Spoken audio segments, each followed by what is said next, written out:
Alrighty, ladies and gentlemen, it is time for the podcast, the WJ Podcast, episode 2. Got a bit of Smackdown talk there, little bit of that wrestling news. Before we start, we need some of that podcast music there with the sound bites and all that. You're now tuned in to the WrestlingJesus Podcast.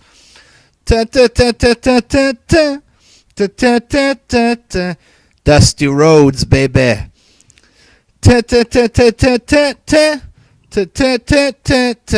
I ate like a pig, brother.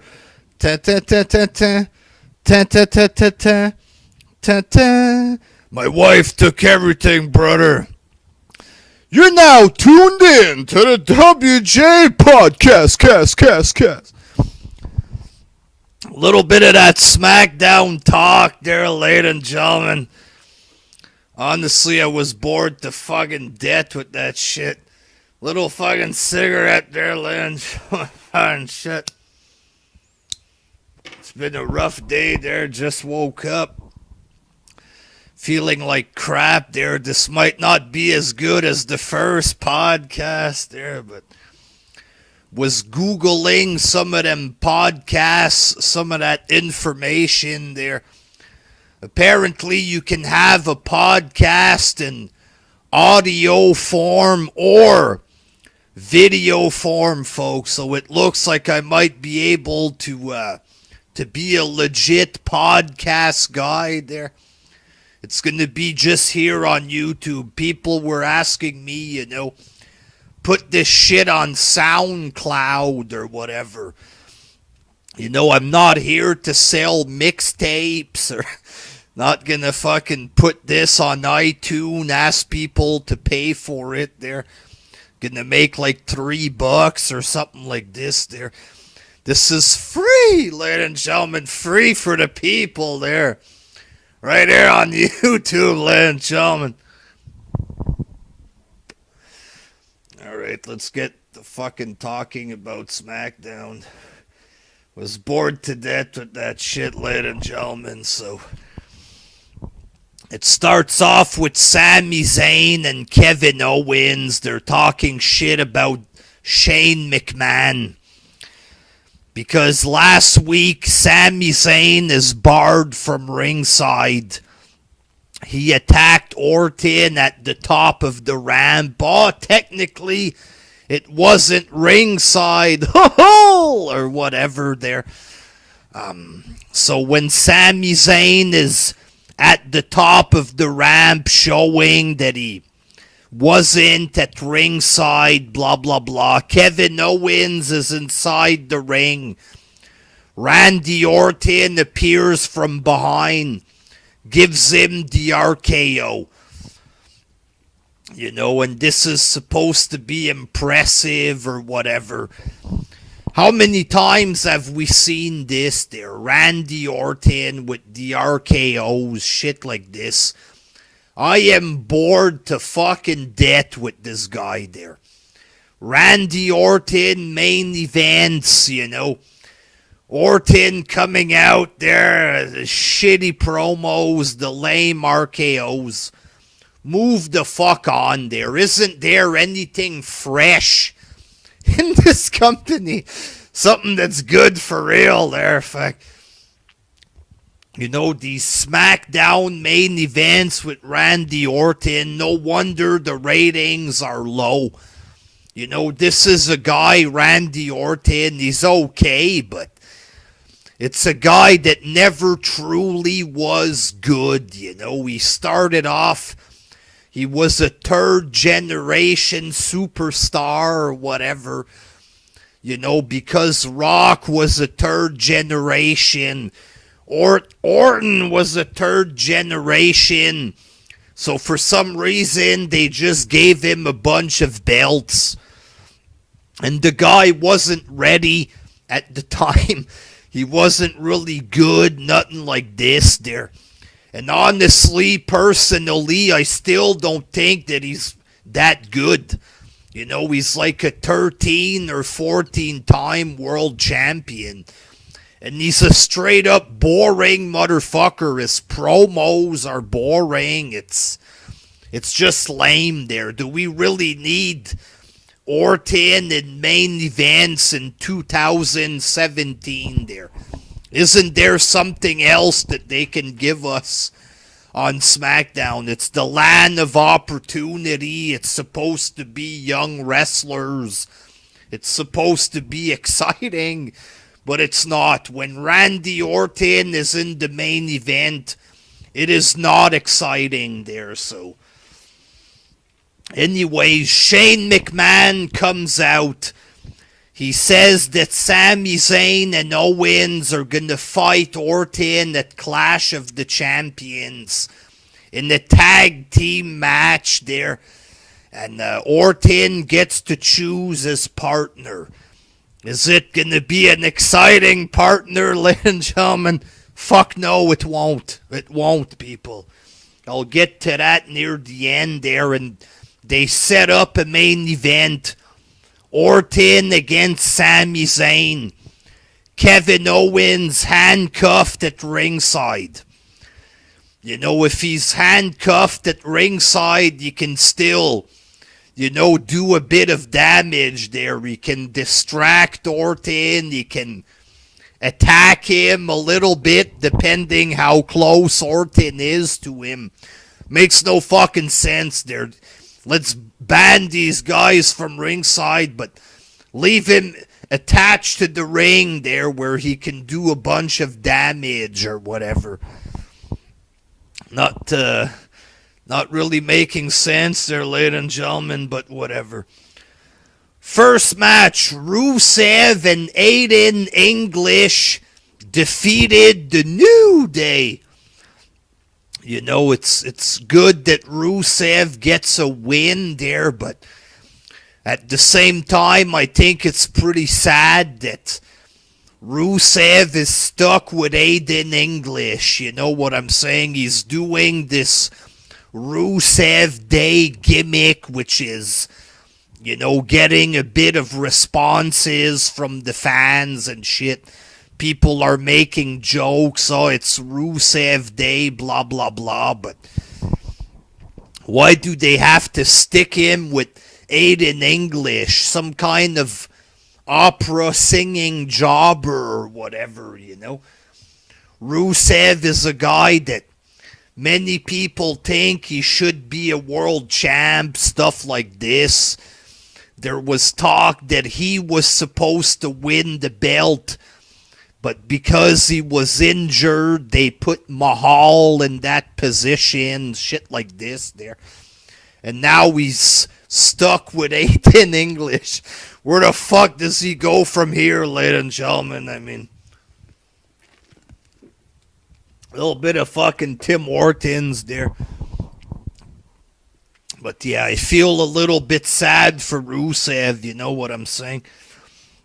So Mojo Rawley was backstage. He talked about how he attacked Zack Ryder. You know, he won the Andre the Giant Battle Royal or whatever, whenever the fuck that happened. I'm not sure how long ago this was there, but, you know, I don't think anybody gives a fuck about this there.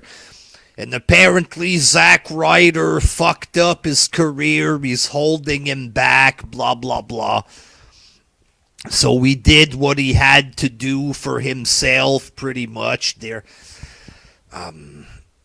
So pretty much it's like Enzo and Big Cass, that same story. The same fucking story with every other fucking tag team that breaks up there. And is anybody actually excited for Mojo Rawley there? You know, it's been like 3 years. I'm hyped! I'm hyped! Apparently, he's always hyped. That was the gimmick. So just acting like a retard, pretty much. There, I'm hyped there! And now suddenly he's a big badass or something. Oh, my buddy Gronk, who gives a flying fuck there? I mean, Does anybody take Mojo Rawley seriously there? Because he has a little bit of size, I guess they're going to try to push him, but push him off the fucking cliff there. That's where I should push him there.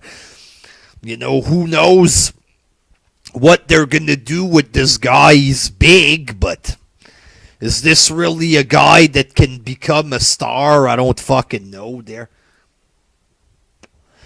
I don't really give a flying fuck, to be honest, ladies and gentlemen. And then backstage, we had a bunch of women arguing about who should get a shot at Charlotte. You had the welcoming committee there, Natalia, Carmella, Tamina Snuka. You had the Riot Squad trying to make a case about how they should have a match for the belt. These goofballs have been there for 2 weeks, and they want shots at the belt. There fuck is going on there. But lots of people were criticizing this segment. Liv Morgan said that Bryan has some kind of beef against women with blonde hair, and people were poking holes at the logic or whatever there. And Sarah Logan, the third girl of the group there, she said Bryan was against Southern people. She botched her lines there. She says, "Oh, have you ever eaten game meat?" For some fucking reason, it's not like if shooting deer or eating deer meat is exclusive to the South there, but she's telling him that he's against Southerners there, and who isn't, people? You know, everybody hates some Southerners there, but, you know, she's, "Oh, you've never eaten deer meat." I don't know what the fuck this was, where they were going with this there, but it was pretty fucking cheap there. But this Sarah Logan girl, you know, she's not ugly, but she's not like super hot or anything. She's dressed in brown tights, you know.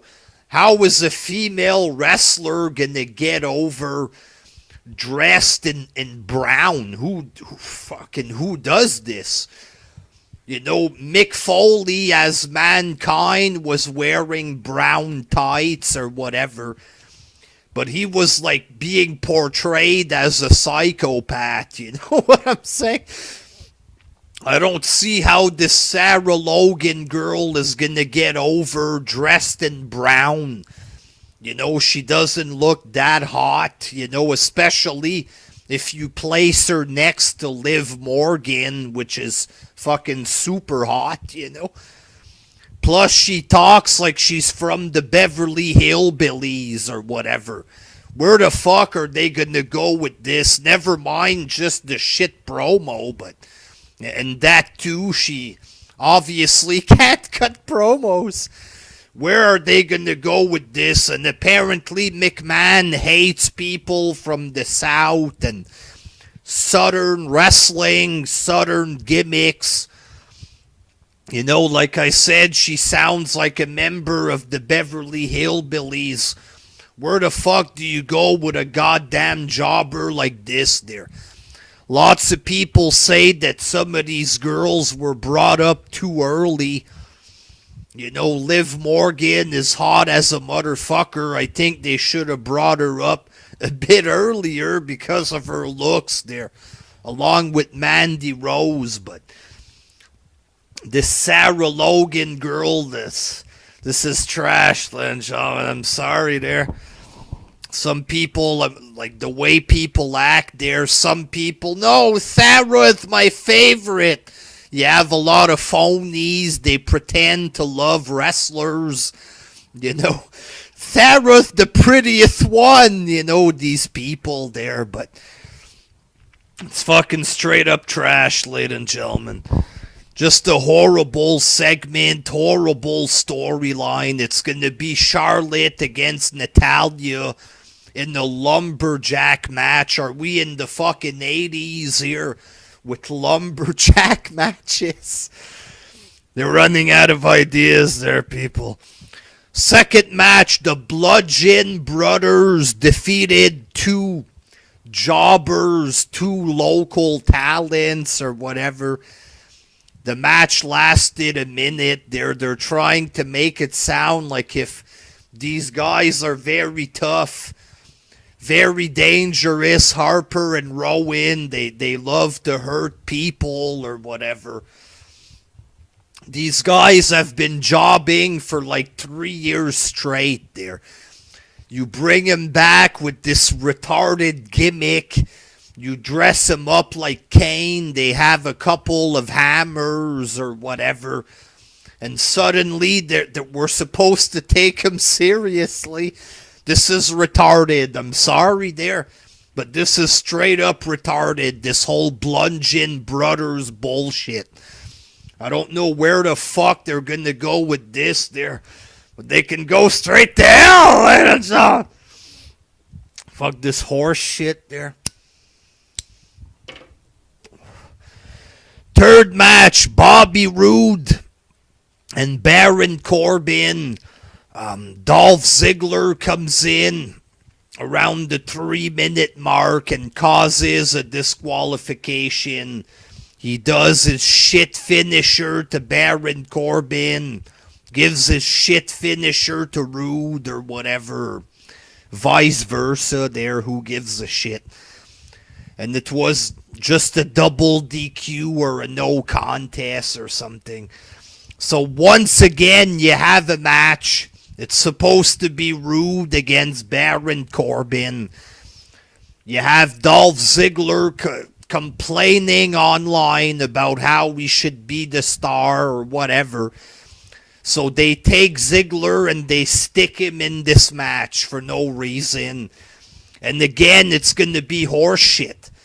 You know, Ziggler coming in, he ruins a match with his shit finish. A boring, uneventful finisher. The finisher is crap. It's always been crap. That's why they had to give him the Shawn Michaels finisher. Because this man is just pure fucking boring. He sucks. He does. He fucking sucks. And he's going to ruin another storyline. He's going to ruin another match there. Because of his shit complaining on the internet. Just let go of this son of a bitch there. If he's always complaining, talking shit against the company, stick him in fucking dark matches there. You want to complain, bitch?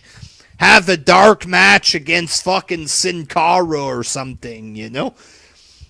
Again, they're going to ruin another fucking story or match just to please this little queer there. I mean, really.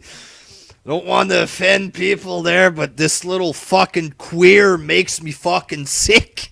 I mean, really. Can't stand this guy. He's boring.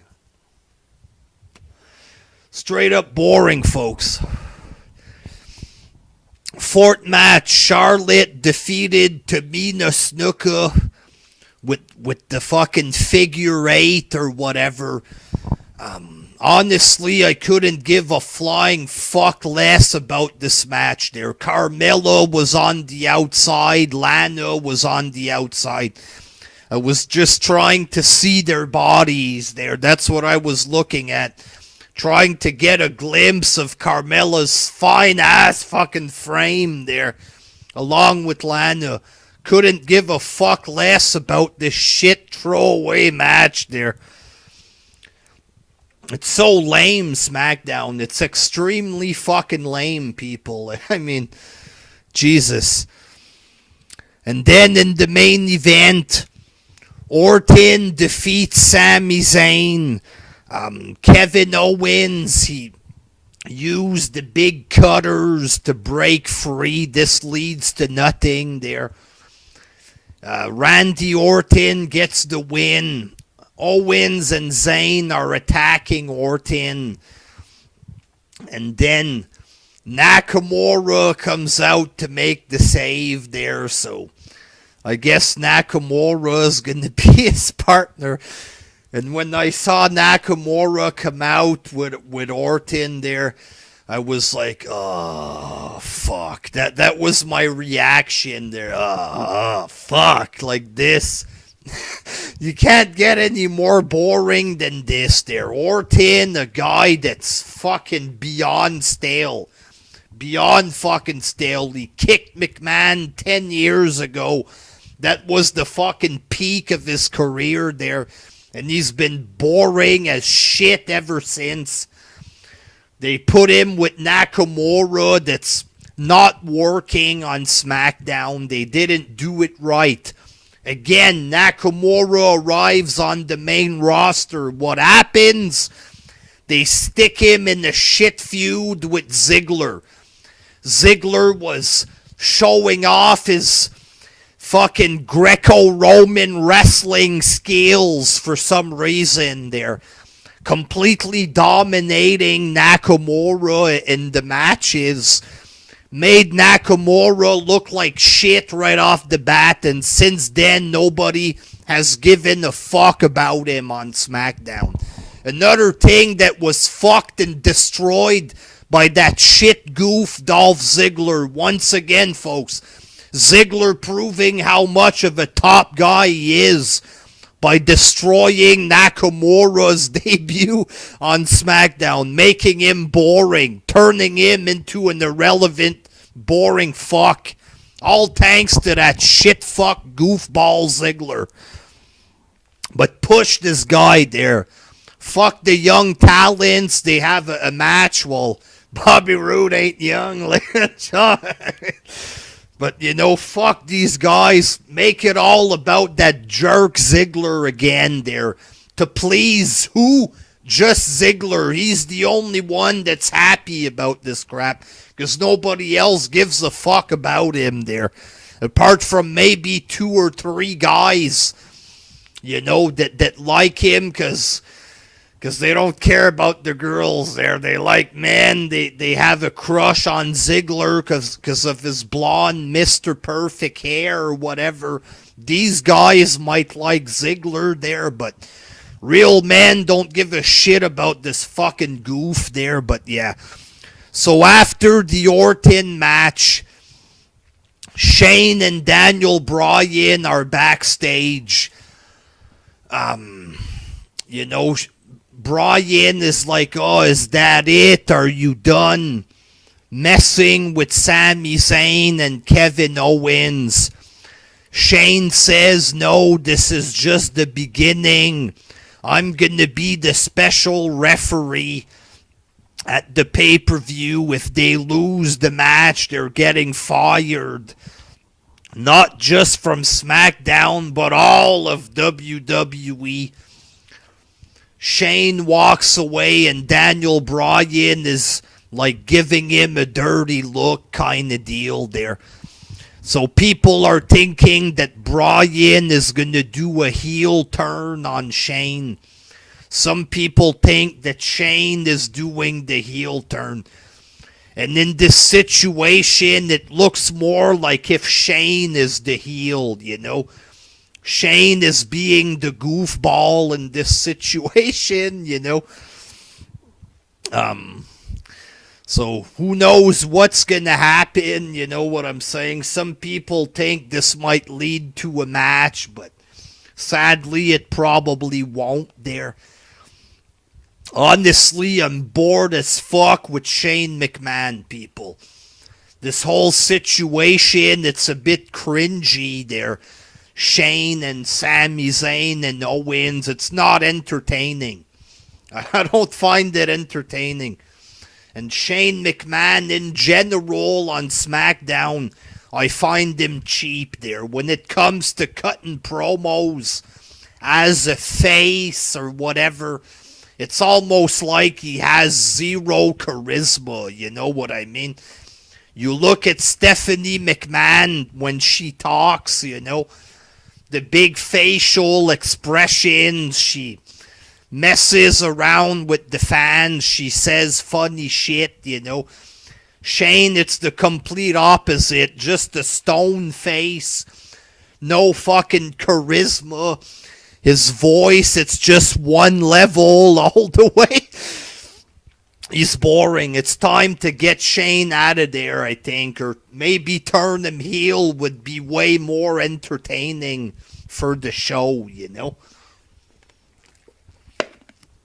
Because just Shane coming out there, running around with his running shoes or whatever the fuck, that's not entertaining to me, ladies and gentlemen.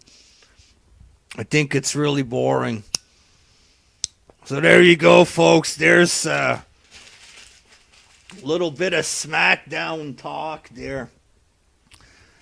We got a shitload of wrestling news here, ladies and gentlemen. What are we at? 25 minutes. Went way longer than I expected for the Smackdown talk, but this is a podcast, ladies and gentlemen. That's what you gotta do. You gotta waste a lot of fucking time there, and you gotta think that you know everything about the wrestling business there. Let's blast through these news articles real quick. So Raw gets a 1.96 rating. Last week they had a 1.97. You know, 1.96, it's not good, but it's not terrible, you know. Way higher than I expected. Everybody expected them to get way lower than this there, but the show's been good. It's been good recently, which is why the rating is higher than it normally is, you know. I'm very interested to see the Christmas rating in a couple weeks there. Raw live on Christmas. I guess they don't want to get lower than the 1.5 and officially, you know, break the record for lowest viewed Raw, you know, but it's Christmas time. People are with their families, shit like this. I'm interested to see how this is going to go. Probably going to be very scary there. Smackdown got a 1.76 rating. A big drop off from last week there. And them Randy Orton main events, boy, that'll fucking do it. Randy Orton storylines and shit. You know, and Sami Zayn, at least as a heel, he's a little bit better, but still a bit of a fucking corny goofball, Sami Zayn. He's a bit better. At least he has stuff to do now, but straight up, SmackDown isn't really good. You know, people, they mark out for it. They act like big fanboys for SmackDown, but honestly, it's not that great. Little bit of indie wrestling news here, folks. Michael Elgin, some schmuck, short, fat guy. I'm sure y'all have seen him in Ring of Honor or some other fucking shit promotions there. He's being accused of mishandling a sexual assault claim. So apparently one of his wrestling students sexually assaulted some girl. And Michael Elgin didn't do anything about it, you know. And a bunch of indie promotions are canceling his bookings. The guy closes his Twitter, opens the Twitter again, does a bit of some of that victim blaming. He's giving shit to the girl there. Oh, one of my friends said not to trust her. All right, there. That's credible shit there. My friend said not to trust her.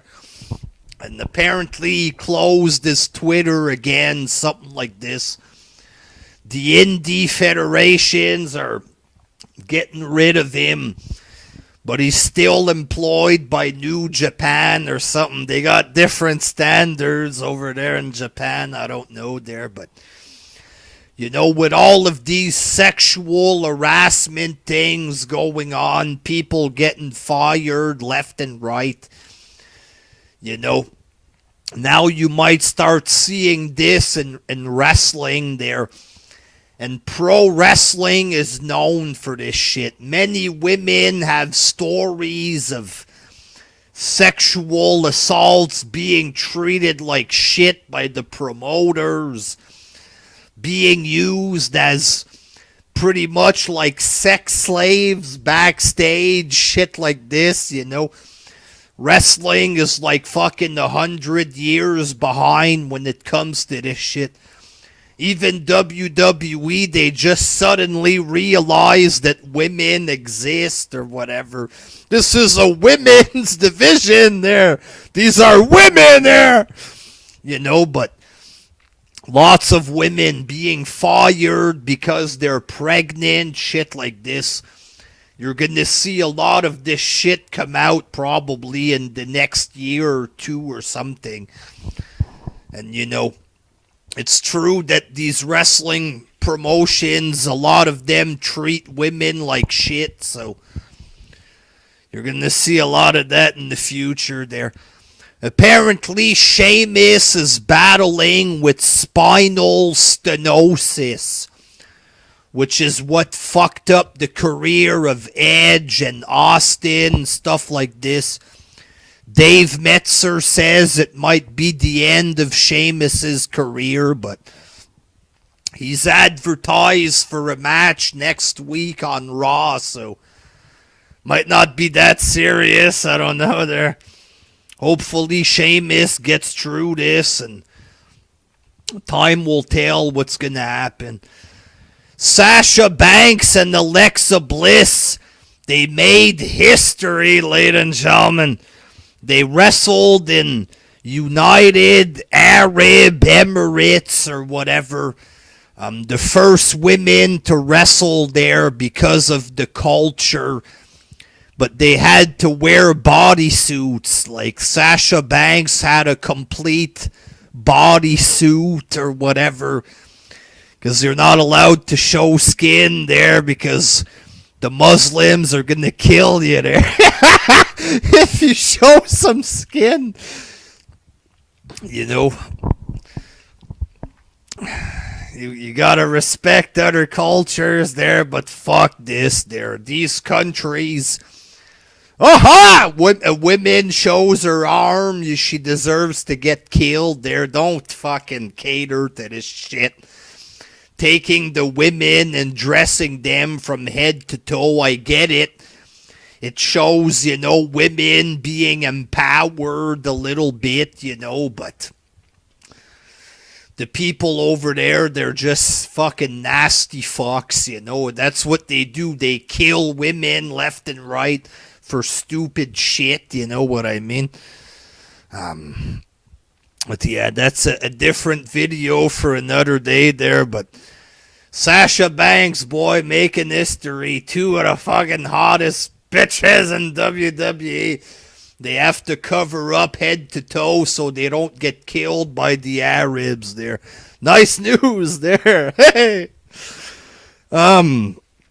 Talks of Daniel Bryan wrestling again. You know, apparently Vince says it's up to Dr. Maroon or whatever the fuck there. You know, lots of rumors of Bryan wrestling again. Will it happen? Is it not gonna happen? He's been cleared by a shit ton of doctors.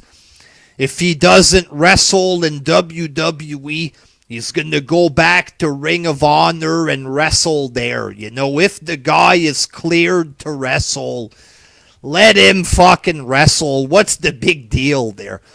Just make fucking safe matches if he's actually cleared.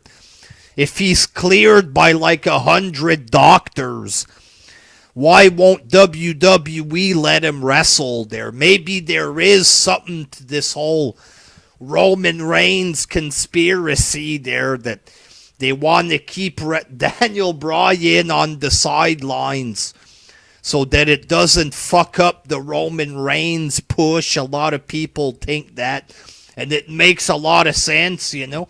WWE did everything they could to fuck Bryan when he was super fucking popular. But they probably won't let him wrestle, you know. And if he does leave, then fucking TNA, you want to stay in business, then make a fucking offer. Give him a big fucking chunk of money there. And get Daniel Bryan. That'll fucking get ratings for TNA, you know what I'm saying? Because he's going to wrestle anyways. And the doctors all over the place are clearing him. So why are WWE being such fucking goofs about this? Well, you don't want to get hurt. You know, if he's cleared by a bunch of doctors, you know, if the doctors were all telling him that he's fucked up, then obviously I wouldn't want him to wrestle. But if a shit ton of doctors are clearing him, except for Dr. McMahon there, then it seems a little sketchy, this situation, you know.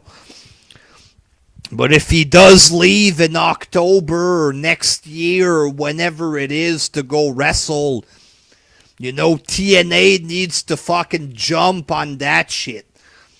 Because Ring of Honor, he'll probably go back to Ring of Honor and watch Ring of Honor fucking jump with ratings and everything else.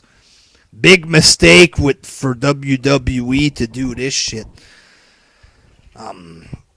There's more talk of Lashley and EC3 probably leaving the company. Talks of Eddie Edwards maybe leaving. Eddie Edwards fucking sucks, people. I'm sorry there. He's an okay little wrestler, but the guy has fuck all charisma-wise. He fucking looks and sounds like some kind of tard, you know what I mean? Oh, he won the Pro Wrestling Noah title. Who gives a fuck? Who fucking cares? And this article I read that EC3 is apparently the highest paid guy in TNA. What? Why? I seriously don't get this EC3 horseshit. I read comments from TNA fans. Was reading a comment today. A TNA fan says WWE should sign EC3 and replace Roman Reigns with EC3. What kind of fucking crack, heroin are these motherfuckers taking? I seriously don't get the appeal of EC3. Here's what it is. Once again, it's guys being gay for the wrestlers. That's what this is, because EC3 sucks in the ring. He's not a good wrestler. His promos are corny and cheesy. The only thing he has is that he's a good-looking guy. Me personally, I like Sasha Banks. I like Alexa Bliss there. But if guys are going to think that EC3 is the best, then it has to be a sexual thing, because there's nothing else. There's no other reason to like this guy. Take your gay fantasies there and keep that to yourself. Why would you say this? EC3 should replace Roman Reigns. Get the fuck out there. You want to jack off to EC3? Keep that to yourself. Get your fucking gay fetishes off the internet about EC3. Get the fuck out with that shit. EC3 better than Roman Reigns. Get the fuck off the fucking... These fuckers must be sniffing glue plus gasoline at the same time. I don't know what's wrong with these goofs. So James Storm did a little interview there. Oh, TNA gave me a place for exposure, blah, blah, blah. There There was also a bit of negative talk there. They need a lot of work in different departments, straight up. They need work in general. The whole company is trash. I mean, you look at what it looks like now. It's almost unrecognizable, apart from a couple of wrestlers that might get released or they might ask for their release. It's a straight up indie fucking garbage fed. There's talk that TNA wants to bring in a bunch of Canadian indie job guys there. How the fuck are they going to maintain their fucking American audience if they get rid of all the American wrestlers that people know and replace them with a bunch of Canadian jobbers? You know, I'm from Canada and I don't even want to see this shit, you know. And a lot of TNA fans are from the South. They worship Donald Trump. Trump talks against Canada for shit reasons there. So these guys, they think that Canada is evil now. Oh, Canada's gone to a bad country now. These Southerners there. So how are these hicks, these retards, gonna keep watching if TNA just has bum jobber fucking wrestlers from Canada? They're fucking killing the show. They are. Straight up unrecognizable. Somebody wrote to me the other day there. He says the green ropes around the ring, it looks like if TNA took fucking lawn hoses and just tied that shit around the ring. Looks horrible. Shit production and wrestling in shady little fucking arenas. It's not an arena, the place they're wrestling. It's tiny. It's fucking tiny. And no wrestlers. It's shit. It doesn't look like TNA anymore. It looks like a fucking indie fed. If they get rid of EC3 Lashley, they bring in a bunch of Canadian jobbers. They're gonna fucking straight up kill the company. Straight up, man. And Tim, this whole thing of cutting costs there. Pretty soon they won't even have a fucking ring. They won't have any wrestlers on Impact. You're going to tune in to Impact there. It's going to be 2 hours of Andre Corbell. That's what you're going to get. Hey, wrestling fans, it's going to be Andre talking about his childhood stories, and that's going to be the show there.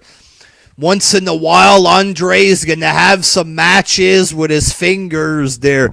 Big match here, wrestling fan. Who's going to win, wrestling fan? That's going to be Impact pretty soon. Just Andre in his bedroom fucking moving his fingers around. That's going to be Impact. You know what I'm saying? It's horrible what they're doing to it. They completely destroyed the company. You know? Storm says they need to make it more marketable. At this point, they have no chance in fucking hell of being marketable. Wrestling as a whole is going down. You know, you won't have an indie promotion that's going to skyrocket and beat McMahon. It's just not happening. People just aren't interested in wrestling anymore. You're not going to get another wrestling boom. And it's certainly not going to happen in TNA. At this point, they just need to fuck off there. Sell the company or fuck it. If they want to keep it alive, then at least make it good. Don't just put on a bunch of fucking jobbers and then claim that it's TNA, because that's not TNA there. TNA was a lot better than that before, you know. This is just horrible. It's straight up indie trash there. Apparently, Vince McMahon enjoys the woken gimmick, and he wants to give Matt Hardy creative control. Not sure if this is real or not there, but if it is real, then that sounds like good news. You know, I enjoyed the Hardy segment that they did on Raw. Hopefully, we're going to get, good shit with Hardy. And not just like a 2-minute segment. We need build-up. We need Hardy outside wrestling kangaroos and Hardy talking with giraffes there. We need Brother Nero. We need matches at the Hardy compound. We need all of that fucking good shit there. So hopefully we're going to get this. Roman Reigns was recently talking about being compared to Cena and The Rock, shit like this.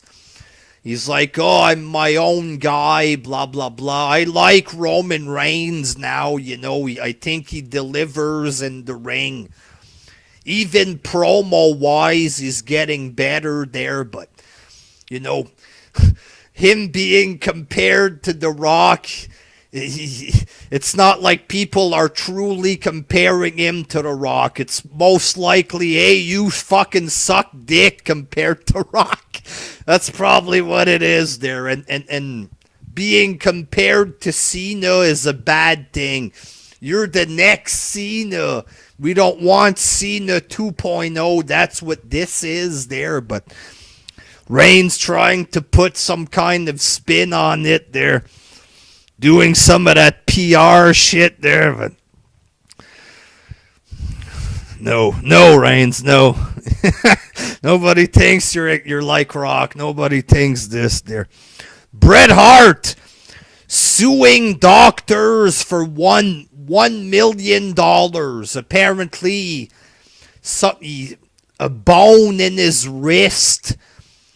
Doctors operated on it. Apparently, he can't use his thumb and this finger here anymore there.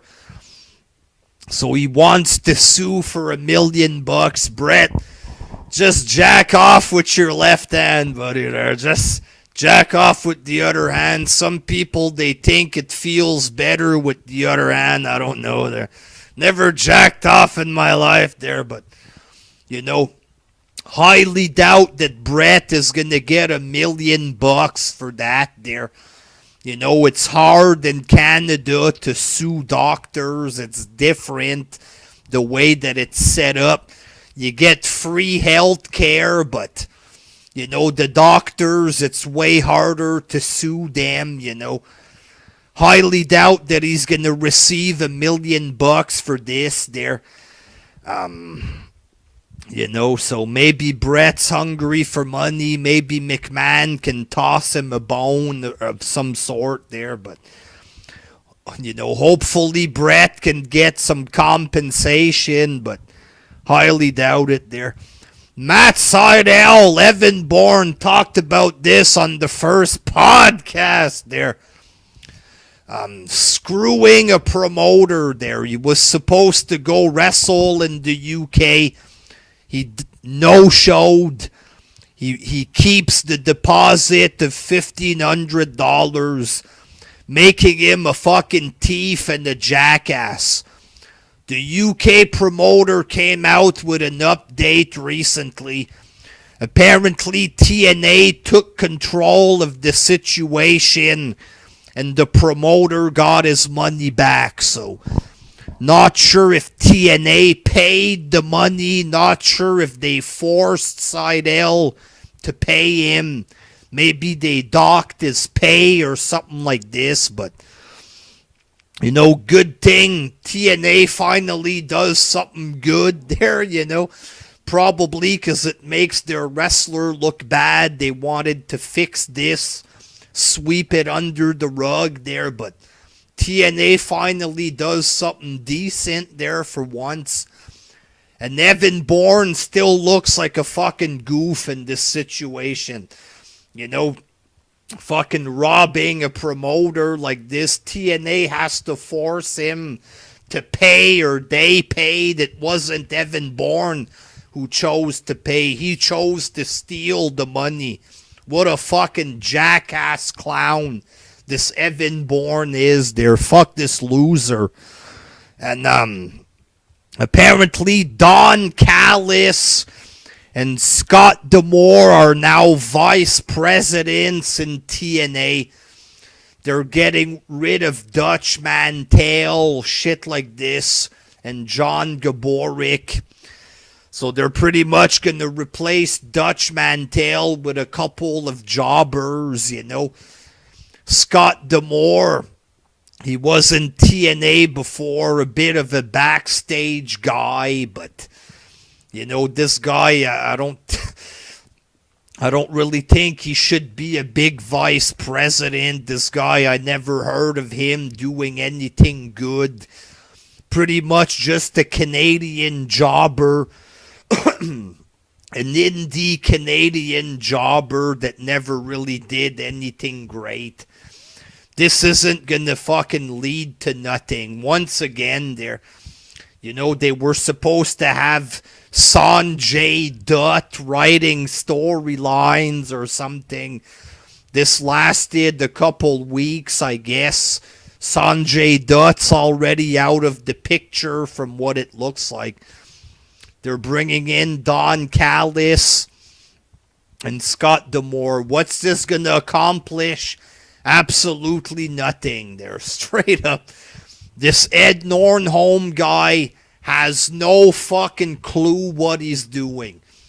He's there to get TNA out of debt. But like I said, getting rid of all the wrestlers, getting rid of all the production, that's straight up killing the show there. Oh, we're going to bring Scott D'Amore. Who gives a fuck? TNA is straight up dying. Like I said, the show is going to end up being Andre Corbeil in his basement, fucking wrestling with pens there. Hey, wrestling fan, a pen against a lighter. Who's going to win the match there? You know, they're straight up killing the company. And at this point, there's fucking no way of saving this crap. No way of saving it. Their little fucking network is going to be a giant fail. They're going nowhere fast, ladies and gentlemen. Going down the fucking drain. That's where TNA is going. So, yeah. That's the end of the podcast for this week there. Might do one on the weekend. If I do 2 of these things every week, I can pretty much cover all the news of the week that's relevant there. And half of this news wasn't even relevant, Lynn Chalman there. But yeah. Until next time. Peace. Ta ta ta ta ta ta ta ta ta ta ta ta. My daughter ain't gonna date a black guy, brother. That's the end of the WJ podcast.